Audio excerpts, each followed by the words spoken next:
नमस्कार दोस्तों, आइए अगली वीडियो में चलते हैं। इसमें हम क्वेश्चन नंबर करेंगे 5।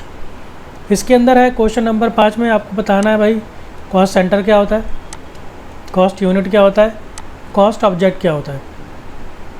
बहुत इंपॉर्टेंट क्वेश्चन है ये। कई बार इनके ऊपर शॉर्ट नोट्स आ जाते हैं और या फिर सिंपली इनको डिफ़ाइन करने के लिए भी आ जाता है। तो आइए देखते हैं क्या है। सबसे पहले देखते हैं भाई हमारा कॉस्ट सेंटर, कि आखिर कॉस्ट सेंटर क्या कहता है। A cost centre is defined by CIMA. ये कॉस्ट अकाउंटेंट का जो है सबसे बड़ा इंस्टीट्यूट है लंदन के अंदर। जैसे हमारे इंडिया के अंदर भी होता है ICMAI, जिसको ICWA बोलते थे पहले, ऐसे ये लंदन का है वहाँ का। तो ये क्या कहता है जी, कॉस्ट सेंटर क्या हो सकता है, कोई लोकेशन हो सकती है, कोई पर्सन, कोई व्यक्ति हो सकता है, यानी कि कोई जगह हो सकती है आपकी, कोई व्यक्ति हो सकता है, और कोई भी वस्तु हो सकती है,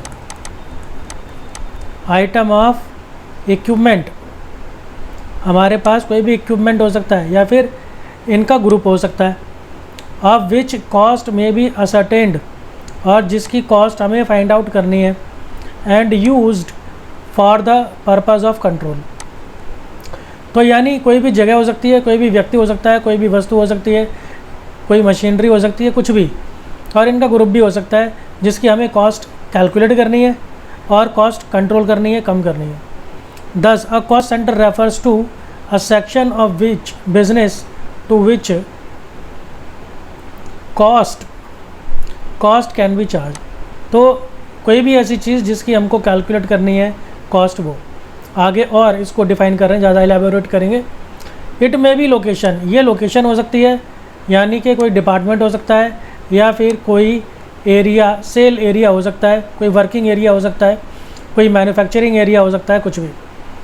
अगर बोलते हैं कि कोई आइटम हो सकती है, कोई इक्विपमेंट हो सकता है, तो उसका क्या मतलब है, यानी कोई मशीन हो सकती है या कोई जैसे डिलीवरी वैन हो सकती है, इस तरह से।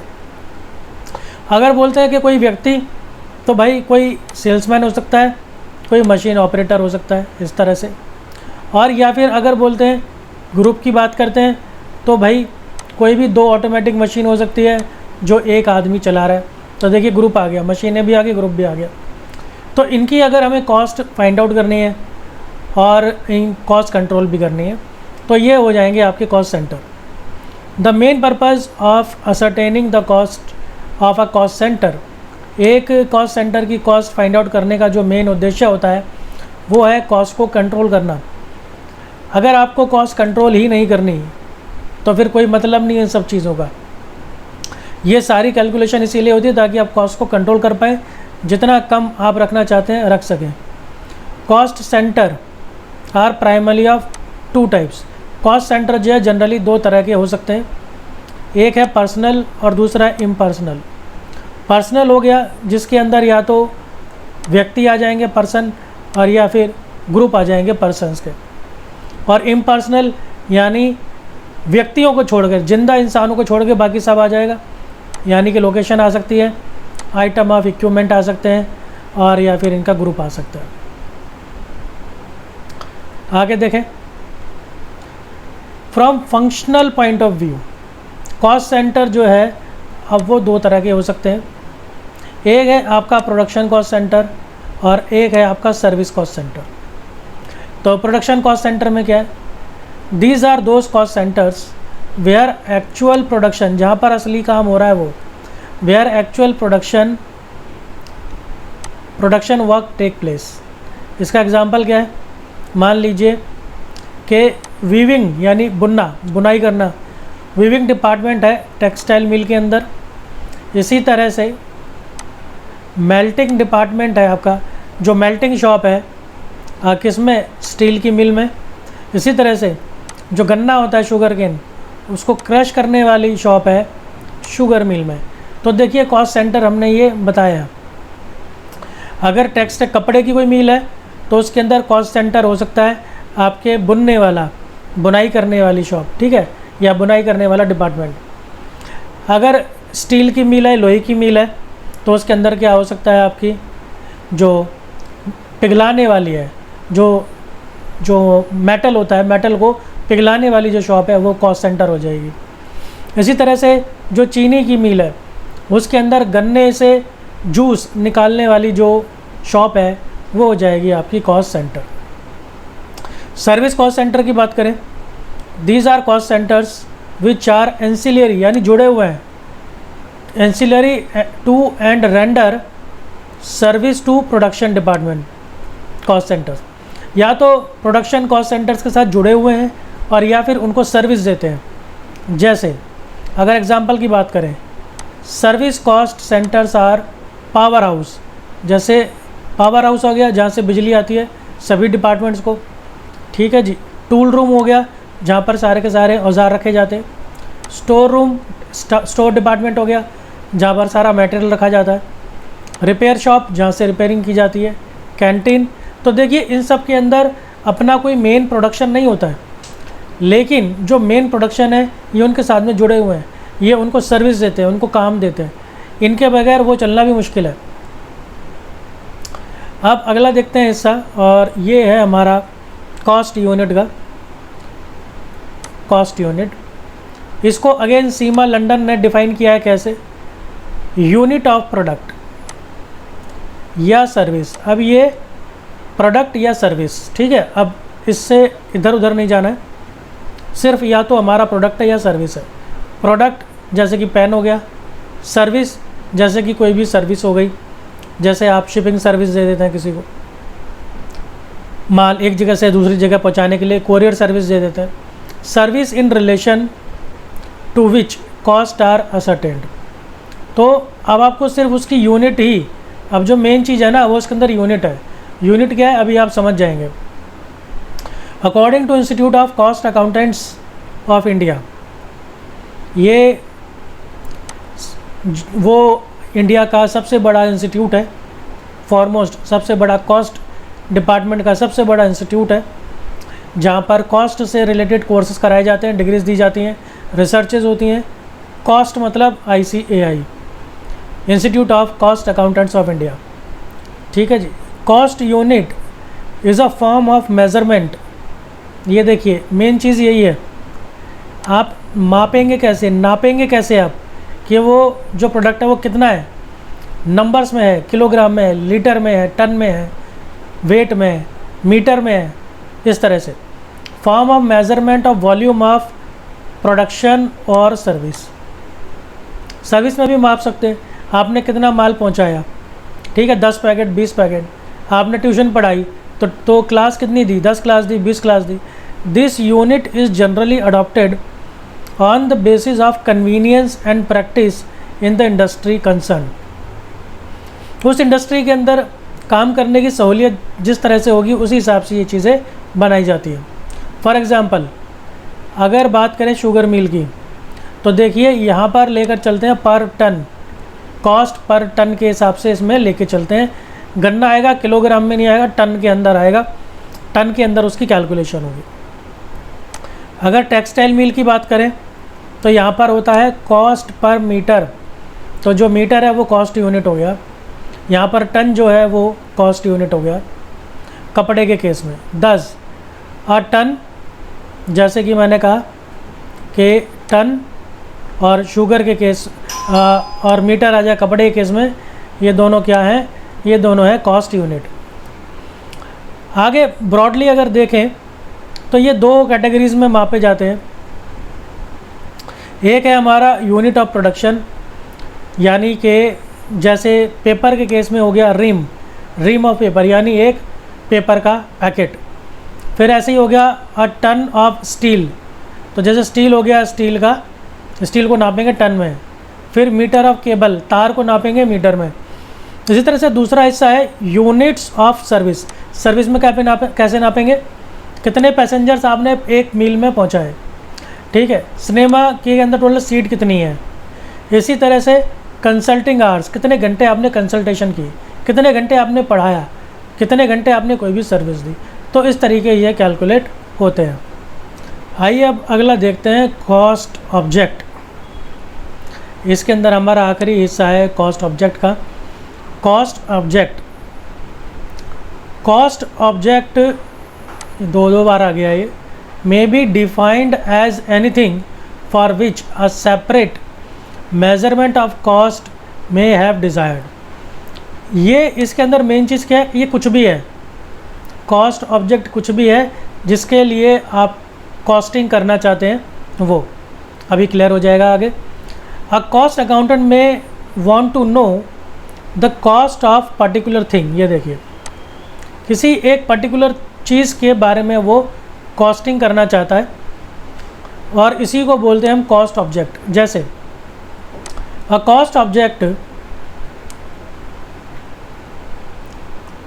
अ cost object includes a product, इसके अंदर भाई प्रोडक्ट भी आता है, सर्विस भी आती है, कॉस्ट सेंटर भी आता है, एक्टिविटी भी आती है, सब एक्टिविटी भी आती है, प्रोजेक्ट भी आता है, कॉन्ट्रैक्ट भी आता है, कस्टमर भी, डिस्ट्रीब्यूशन चैनल भी आता है, और एनी अदर कुछ भी और दूसरा जिसके बारे में कॉस्ट जाननी हो।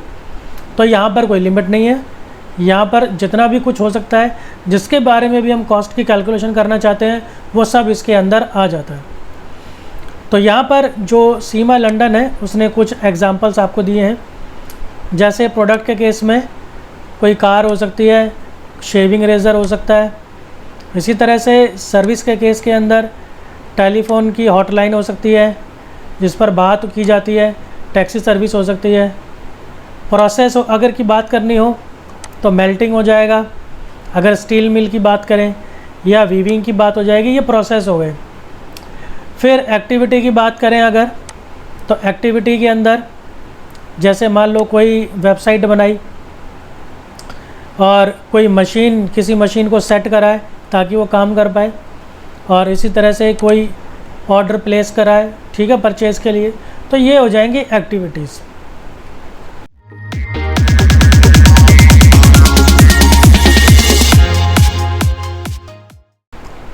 अब हम करते हैं हमारा अगला क्वेश्चन, इस वीडियो का सेकंड क्वेश्चन। ये काफ़ी इम्पॉर्टेंट क्वेश्चन है, ये बहुत ज़्यादा एग्ज़ाम के अंदर पूछा जाता है और आपको भाई पता भी होना चाहिए, ये बेसिक्स है, इसके बगैर आप कॉस्टिंग नहीं सीख सकते। ये बिल्कुल बेसिक है, अगर ये पॉइंट आपको नहीं आता आपको कॉस्टिंग कभी नहीं आएगी। एलिमेंट्स ऑफ कॉस्ट को आपको समझाना अच्छे से। तो देखिए, जनरली एलिमेंट जो इसके तीन होते हैं, एक होता है मटेरियल और एक होता है लेबर और एक होता है एक्सपेंस। मटेरियल आप जानते ही हैं, जैसे कि जो भी कोई सामान लगता है किसी भी चीज़ को बनाने के लिए तो वो मटेरियल हो गया। फिर आपके लेबर्स हैं, अब ये जो लेबर है इसको आप क्या बोलते हैं हिंदी में, ये आपके मज़दूर हैं, ये आपके मज़दूर। और ये बाकी खर्चे हैं जितने भी आपके आएंगे वो सारे के सारे ये खर्चे हैं। तो इन्हीं को कैटेगरीज में बांटा हुआ है, डायरेक्ट इनडायरेक्ट, डायरेक्ट इनडायरेक्ट और डायरेक्ट इनडायरेक्ट, यानी प्रत्यक्ष और अप्रत्यक्ष। अब ये क्या है, कैसे हैं, इनके बारे में हम पढ़ते हैं। सबसे पहले direct material cost can be defined as, देखिए, cost of material which can be attributed to a cost object in an economically feasible way. कोई भी कॉस्ट मटेरियल वो है जिसको हम किसी भी प्रोडक्ट में इकोनॉमिकली लगाते हैं। इकोनॉमिकली मतलब कम से कम खर्च के ऊपर किसी भी कॉस्ट ऑब्जेक्ट के अंदर हम आसानी से हम उसको पहचान पाते हैं कि भाई इस चीज़ को बनाने में ये चीज़ लगी है। जैसे किताब को बनाने में पेपर लगेगा, वो डायरेक्ट मटेरियल हो गया, ठीक है जी। आगे पढ़ते हैं। Direct material are those materials which can be identified. देखिए, अभी उसी का दूसरा शब्द आ गया जिसको आप आइडेंटिफाई कर सकते हैं, पहचान सकते हैं इन द प्रोडक्ट, जो असली प्रोडक्ट है उसके अंदर, and can be conveniently measured, और आप उसको आसानी से नाप भी सकते हैं, and directly charge to the product. ये जो वर्ड है ना, बस यही वर्ड यूज़ होते हैं। देखिए, जैसे आइडेंटिफाइड, जिसे आप डायरेक्टली पहचान सकें, कन्वीनियंटली मेजर्ड, जिसे आप आसानी से कैलकुलेट कर सकें, माप सकें। डायरेक्टली चार्ज टू प्रोडक्ट, जिसे आप आसानी से प्रोडक्ट के अगेंस्ट चार्ज कर सकें या प्रोडक्ट में चार्ज कर सकें। जैसे आपको कोई एक अगर बुक बनानी है, अब इस बुक को बनाने के लिए उसके अंदर आप आसानी से कह सकते हैं भाई इसके अंदर पेपर लगाए, आप आसानी से कह सकते हैं इसके अंदर गम लगाए चिपकाने के लिए, आप आसानी से कह सकते हैं इसके अंदर भाई इंक लगी है जो हमें दिख रही है, आप आसानी से कह सकते हैं इसके अंदर थ्रेड लगा है, धागा लगा है इसको बांधने के लिए, वो हमें दिख रहा है। तो जो इजीली आइडेंटिफाइबल होता है, आप पहचान सकते हैं, वो आपका डायरेक्ट मटेरियल होता है। अब ये उसका बिल्कुल उल्टा है, इनडायरेक्ट मटेरियल। अब ये मटेरियल तो है लेकिन ये प्रोडक्शन में डायरेक्टली कंट्रीब्यूट नहीं करेगा, इनडायरेक्टली कंट्रीब्यूट करेगा, यानी ये अब आपको प्रोडक्ट में दिखेगा नहीं। Indirect material are those material which do not normally form a part of the finished product. ये वो मटेरियल है जो फिनिश्ड प्रोडक्ट का, मतलब जो अंतिम लास्ट में जाके जो फाइनल प्रोडक्ट बना, ये उसका हिस्सा नहीं बनता, यानी ये वाले मटेरियल उस फिनिश गुड के अंदर आपको देखने को नहीं मिलेंगे। It has been defined as material which can not be allocated. हम उस मटेरियल को एलोकेट नहीं कर सकते, उस प्रोडक्ट के ऊपर लगा नहीं सकते directly, but which can be apportioned to और एब्जॉर्ब बाय कॉस्ट सेंटर और कॉस्ट यूनिट। लेकिन उस चीज़ को बनाने के लिए वो वाला मटेरियल इस्तेमाल ज़रूर हुआ है किसी कॉस्ट यूनिट के अंदर या कॉस्ट सेंटर के अंदर, ठीक है जी। एग्जाम्पल क्या है, these are store used in maintenance of machine. Machine की मेंटेनेंस करनी है आपने, तो उसके लिए उसमें कुछ ऑयल्स वगैरह डल सकते हैं या और कोई उसके अंदर चीज़ें लग सकती हैं, कोई मटेरियल लग सकता है उसको मेंटेन करने के लिए, किसी तरह के स्पेशल केमिकल लग सकते हैं मेंटेन करने के लिए, टूल्स वगैरह लग सकते हैं, तो वो क्या होंगे, इनडायरेक्ट मटेरियल हो गया। इसी तरह से मशीन को मेंटेन करने के लिए ये आ गया, देखिए लुब्रिकेंट्स, कॉटन वेस्ट, ब्रिक्स, ईंटें, सीमेंट वगैरह। तो ये सब डायरेक्टली कंट्रीब्यूट नहीं करती किसी प्रोडक्ट में, इनडायरेक्टली। इसके अलावा हमारे पास अगला आता है हिस्सा, अब है डायरेक्ट लेबर का। देखिए मटेरियल ख़त्म हो गया, अब लेबर शुरू हो गया है, डायरेक्ट लेबर और एम्प्लॉय कॉस्ट इसको हम कहते हैं। और बेसिक तो आप ये समझ ही लीजिए कि डायरेक्ट का मतलब होता है जो प्रोडक्शन में डायरेक्टली कंट्रीब्यूट करता है, इनडायरेक्ट का मतलब होता है जो प्रोडक्शन में इनडायरेक्टली कंट्रीब्यूट करता है। जो डायरेक्ट एक्सपेंस होता है, डायरेक्ट वाला मटेरियल हो, चाहे लेबर हो चाहे एक्सपेंस हो, डायरेक्ट वाला प्रोडक्शन प्रोसेस में डायरेक्टली लगा रहेगा और इनडायरेक्ट वाला प्रोडक्शन में इनडायरेक्टली लगा होता है, दूर से लगा होता है, उसका अपना खास योगदान उसके अंदर करीब से नहीं होता है। बहुत सिंपल भाषा में समझाने की कोशिश कर रहा हूँ। Cost of employees can be attributed to a cost object in an economically feasible way. ये वही तरीका है बताने का जो ऊपर मैंने पहले भी बताया था। अब सिंपल वर्ड में देखते हैं, it is that labour which can be conveniently identified, जिसको आप बहुत आसानी से पहचान सकते हैं, और attributed wholly to a particular job. कोई एक पर्टिकुलर काम हुआ, उसके लिए आप बहुत आसानी से बता सकते हैं क्लियरली कि ये वाले लेबर ने ये वाला काम करा। तो किसी जॉब के लिए, किसी प्रोसेस के लिए, किसी प्रोडक्ट के लिए, किसी भी तरीके से कोई रॉ मटेरियल भी लगाया तो वो भी किसके अंदर, फिनिश गुड के अंदर। So wages of such labour are known as direct wages. तो ऐसे लेबर को जो वेजेस दिया जाता है वो कहलाता है direct wages.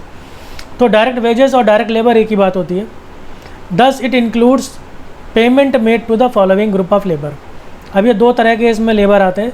Labour engaged on the actual production, जो एक्चुअल प्रोडक्शन के अंदर लगा हुआ है, जैसे मशीन पे बैठा है, मशीन के साथ जुड़ा हुआ है, ऑफ द प्रोडक्ट और in carrying out of an operation और प्रोसेस, या कोई किसी भी तरह का ऑपरेशन कर रहा है यानी काम कर रहा है, प्रोडक्ट से संबंधित और या प्रोसेस में लगा हुआ है।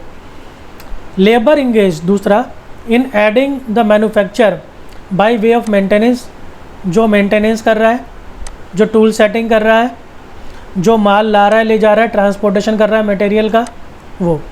तो ये सब कौन होते हैं? ये होते हैं आपके डायरेक्ट लेबर। आइए अब चलते हैं अगला हमें मिलता है इनडायरेक्ट लेबर। अब ये भी लेबर ही है, लेकिन ये मशीन पे या प्रोडक्शन में डायरेक्टली कंट्रीब्यूट नहीं करता है। Can not be directly attributed, directly नहीं लगा है to a particular cost object, किसी एक पर्टिकुलर कॉस्ट ऑब्जेक्ट के साथ काम करने में डायरेक्टली नहीं लगा है। The wages of that labour which can not be allocated but which can be apportioned to और एब्जॉर्ब्ड बाय कॉस्ट सेंटर और cost unit is known as indirect labour. देखिए, वो आप उसको एलोकेट तो नहीं कर सकते कि भाई वो जो लेबर है वो इस मशीन के ऊपर उसने इतना टाइम दिया, इतना काम करा डायरेक्टली, लेकिन उसको आप अपोर्शन कर सकते हैं, यानी एक थोड़ा सा हिस्सा उसका लगा सकते हैं कि उसने चलो इनडायरेक्टली थोड़ी बहुत जो है हेल्प करी है इस पर्टिकुलर प्रोडक्शन प्रोसेस के अंदर। एग्जांपल इसका दें अगर, तो जैसे चार्ज हैंड्स सुपरवाइज़र्स हो गए। सुपरवाइज़र्स कभी भी डायरेक्टली नहीं लगे होते प्रोडक्शन प्रोसेस में, अगर डायरेक्टली लगे होंगे तो भाई बन जाएगा वो आपका डायरेक्ट लेबर। लेकिन सुपरवाइज़र जनरली सिर्फ इंस्ट्रक्ट करते हैं अपना दूर से बीच बीच में आके कि अब आप ये करिए, अब आप वो करिए, ठीक है। उसको फोरमैन भी कहते हैं, उससे नीचे फोरमैन होता है, फोरमैन भी होता है कई बार। फोरमैन कई बार खुद ही लगा होता है प्रोडक्शन प्रोसेस में, तो वो डायरेक्ट लेबर हो जाएगा। तो ऐसा कुछ फिक्स नहीं होता है, ये देखना होता है कि वो प्रोडक्शन प्रोसेस में लगा है कि नहीं लगा है। Maintenance of workers, man employed in service department, material handling जैसे स्टोर के अंदर हो गया, इंटरनल ट्रांसपोर्ट, अप्रेंटिसशिप, ट्रेनिंग वगैरह हो गए, इंस्ट्रक्टर्स हो गए, क्लरिकल स्टाफ ऑफिस में काम करने वाले, labour employed in time office, security office, ये सब देखिए ये सारे इनडायरेक्ट हैं। इनमें से कोई भी डायरेक्टली प्रोडक्शन प्रोसेस के अंदर इन्वॉल्व नहीं है। अगला हमारे पास आता है जी अब डायरेक्ट या चार्जेबल एक्सपेंसेस। अगेन ये डायरेक्ट हैं, तो अब ये डायरेक्टली कंट्रीब्यूट करेंगे प्रोडक्शन प्रोसेस में। Direct expense are relating to manufacture of a product और rendering a service which can be identified or linked with the cost object other than direct material and direct employee cost। मतलब directly contribute तो कर रहे हैं, लेकिन आप direct material और direct labour in दोनों को छोड़ दीजिए और बाकी जितने भी एक्सपेंसेस हैं वो सारे इसमें आ जाएंगे, लेकिन वो डायरेक्टली कंट्रीब्यूट करने चाहिए, प्रोडक्शन प्रोसेस के साथ जुड़े होने चाहिए। Direct expenses include all expenditures other than direct material or direct labor that is specifically incurred for a particular product or service। वही बात है, दोबारा सिंपल भाषा में बताइए। Such expenses are charged directly to the particular cost account concerned as part of prime cost। और जब हम सारे के सारे डायरेक्ट एक्सपेंस को जोड़ लेते हैं तो वो प्राइम कॉस्ट बन जाता है। वही बात यहाँ पर बोली है। तो अगर हम डायरेक्ट मटेरियल, डायरेक्ट लेबर और डायरेक्ट एक्सपेंस को जोड़ देते हैं तो उससे वो बन जाता है आपका प्राइम कॉस्ट। अब इसके एग्जांपल देखिए। जीएसटी खर्चा है, लेकिन डायरेक्ट आएगा आपके प्रोडक्शन प्रोसेस के साथ जुड़ा होता है ये, ठीक है जी, क्योंकि इसमें टैक्सेस वगैरह बनते हैं। रॉयल्टी, आर्किटेक्ट और सुपरवाइज़र्स फीस जो डायरेक्टली लगा होगा उसका खर्चा। Cost of rectifying defective work, जो ख़राब हो जाता है उसको ठीक करने के लिए। Travelling expense to the city, experimental expense of pilot project, expense of designing और drawing of pattern of model, आप डिज़ाइन मॉडल वगैरह बनाते हो उसका खर्चा। Repairs and maintenance of plant obtained on hire, अगर किराए पे लिया है तो उसको मेंटेन करना खर्चा। Hire of special equipment obtained for a contract, अगर कोई स्पेशल इक्विपमेंट आपने लिया है कॉन्ट्रैक्ट पे तो इस तरह से ये सारे खर्चे हैं। ये सारे इन खर्चों को आपको याद रखना है क्योंकि ये क्वेश्चन के अंदर आ जाते हैं। तो इनका बस आपको नेचर पता होना चाहिए कि ये डायरेक्टली कंट्रीब्यूट करते हैं या नहीं करते हैं। आखिरी हमें मिल रहा है और वो है indirect expense. Overheads comprises of indirect material, indirect employ cost and indirect expenses which are not directly identifiable और allocated to a cost object. कोई भी बस वो डायरेक्टली कंट्रीब्यूट ना कर रहा हो प्रोडक्शन प्रोसेस में, डायरेक्टली आइडेंटिफाइबल ना हो, आप उसको प्रत्यक्ष रूप से पहचान ना सकें, तो वो जो खर्चा है वो हो जाएगा आपका इनडायरेक्ट एक्सपेंस। लेकिन अगेन इनडायरेक्ट मटेरियल और इनडायरेक्ट लेबर को छोड़कर। आगे है overheads may be defined as aggregate of cost of indirect material, indirect labor, and such expenses include service can not conveniently be charged directly to specific cost unit। फिर वही बात है कि डायरेक्टली उसको पहचान ना पाए, डायरेक्टली कंट्रीब्यूट ना करें प्रोडक्शन प्रोसेस में, तो वो जो खर्चे हैं हमारे हो जाएंगे इनडायरेक्ट एक्सपेंस। और जितने भी इनडायरेक्ट्स हैं उन सबको हम क्या बोलते हैं, ओवरहेड्स। ठीक है ना, इनडायरेक्ट एक्सपेंसेस को हम बोलते हैं overheads. 10 overheads are all expenses other than direct expenses. आप डायरेक्ट एक्सपेंस के अलावा जितने भी हैं इनडायरेक्ट एक्सपेंसेस वो सारे के सारे ओवरहेड हैं। सो इनडायरेक्ट एक्सपेंसेस बराबर overheads. Example depreciation, light and power, advertising, insurance, repair. ये सारे के सारे इनमें से कोई भी प्रोडक्शन प्रोसेस में डायरेक्टली कंट्रीब्यूट नहीं करता है, ये सारे के सारे इनडायरेक्ट एक्सपेंसेस हैं। तो इस वीडियो में इतना ही। अब मैं मिलता हूँ आपसे अगली वीडियो में जिसमें हम और इम्पॉर्टेंट क्वेश्चंस करेंगे। धन्यवाद।